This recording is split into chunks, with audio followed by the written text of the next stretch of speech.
Mudah-mudahan kita dapat berkah dari mendengarkan hadis Rasul sallallahu alaihi wasallam. Ada seorang muhaddis besar di Malang, Khil, ada yang mengatakan beliau ini menghafal hadis hampir 1 juta hadis Rasul sallallahu alaihi wasallam. Hampir 1 juta hadis. Beliau punya mata ini tidak pernah maksiat dari kecil sampai meninggal dunia. Mungkin dosanya bisa dihitung. Karena yang ma'sum para nabi, para aulia mahfuz. Beliau ketika masih anak-anak belajar tidak pernah tidur sampai muntah darah. Belajarnya sampai muntah darah. Menghafal kitab-kitab hadis Rasulullah sallallahu alaihi wasallam.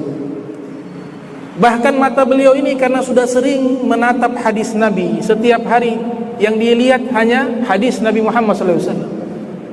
Akhirnya mata ini suci bersih.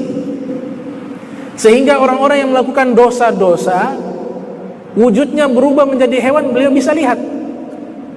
Bisa lihat, oh ini wajahnya seperti ular, ini wajahnya seperti babi, ini wajahnya seperti anjing, ini wajahnya seperti tikus. Ini Imam Ghazali dalam kitab Ihya Ulumuddin mengatakan manusia yang dibangkitkan di hari kiamat, wujud mereka itu wujud dosa. Kata Imam Ghazali rahimahumullah dalam kitab Ihya Ulumuddin. Jadi manusia yang bangkit di hari kiamat, wujudnya dia itu wujud dosa. Ada beberapa dosa Nabi jelaskan dia menyerupai hewan. Satu hadis Nabi sallallahu alaihi wasallam bersabda, "Man taraka salatan muta'ammida ba'athallahu yaumal qiyamah kan khinjiril aswad." Siapa orang yang meninggalkan satu solat dengan sengaja, maka Allah bangkitkan dia di hari kiamat rupanya seperti babi hitam. Naudzubillah min dzalik. Satu solat meninggalkan dengan sengaja, dibangkitkan di hari kiamat, kata Imam Ghazali, bukan seperti manusia, tapi seperti dosa yang dilakukan, babi hitam. Ini seperti babi hitam. Ini ulama hadis. Ulama hadis itu dekat dengan Nabi Muhammad sallallahu alaihi wasallam. Akrabun nas bi yaumal qiyamah aksaruhum salata alayya. Hadis diriwayatkan oleh Imam Muhammad bin Isa Tirmidzi yang lahir tahun 200 Hijriah, meninggal tahun 279 Hijriah. Dalam kitab sunannya, Rasul sallallahu alaihi wasallam bersabda, manusia yang paling dekat denganku di hari kiamat adalah yang paling banyak bersalawat kepadaku, kata Rasul sallallahu alaihi wasallam. Dan ulama yang paling banyak bersalawat kepada Nabi adalah ulama hadis sallallahu alaihi wasallam. Ulama hadis yang paling banyak bersalawat. Coba perhatikan, kalau misalnya setiap hari mengulang 500 hadis atau 1000 hadis, maka ketika mengulang membaca hadis Nabi, di saat yang sama bersalawat kepada Nabi Muhammad sallallahu alaihi wasallam.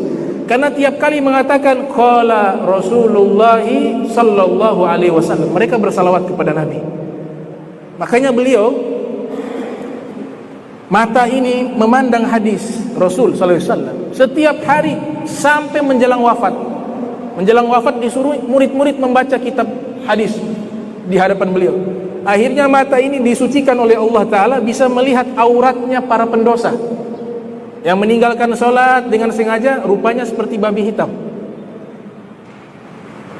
Yang rakus terhadap harta dunia, mengambil hak harta dunia, rupanya seperti serigala. Yang rakus terhadap dunia, tidak peduli mana yang halal mana yang haram, rupanya seperti anjing. Itu beliau bisa lihat dengan matanya. Makanya beliau tidak tahan, ini mata memandang seperti itu. Ditutupi dengan apa? Kacamata hitam. Beliau jubah besar, imamahnya besar, profesor doktor, belajar di Suriah, di Damaskus, di Mesir. Apal hadis hampir 1 juta hadis Rasul sallallahu alaihi wasallam. Ayahnya wali Al-Habib Abdul Qadir. Beliau bernama Profesor Dr. Al-Habib Abdullah Ibn Abdul Qadir Balfaqih radhiyallahu taala anhu wa ardah. Di balik jubah beliau itu banyak sekali kacamata hitam. Lebih dari 10 buah, kata murid-muridnya. Dan tiap kali membuka kacamata hitam, beliau selalu menutup mata. Kenapa? Kalau dibuka nampak ini dosa-dosa. Tutup mata, diganti kacamatanya. Dan beliau menggunakan kacamata hitam di waktu siang dan di waktu malam. Nanti menjelang wafatnya baru dijelaskan kenapa beliau menggunakan kacamata. Ternyata alasannya bisa melihat rupa manusia sesuai dosa mereka. Imam Ghazali mengatakan di hari kiamat manusia bangkit dengan wujud dosa mereka. Itu beliau sudah bisa lihat di dunia. Beliau mengatakan, kalau mata ini tidak mampu melihat Nabi SAW di dalam mimpi, atau mata ini memang tidak pernah melihat Nabi karena Rasulullah sudah meninggal ribuan tahun yang lalu, kita di zaman sekarang, maka cara melihat Nabi dengan melihat hadis-hadis Nabi Muhammad SAW.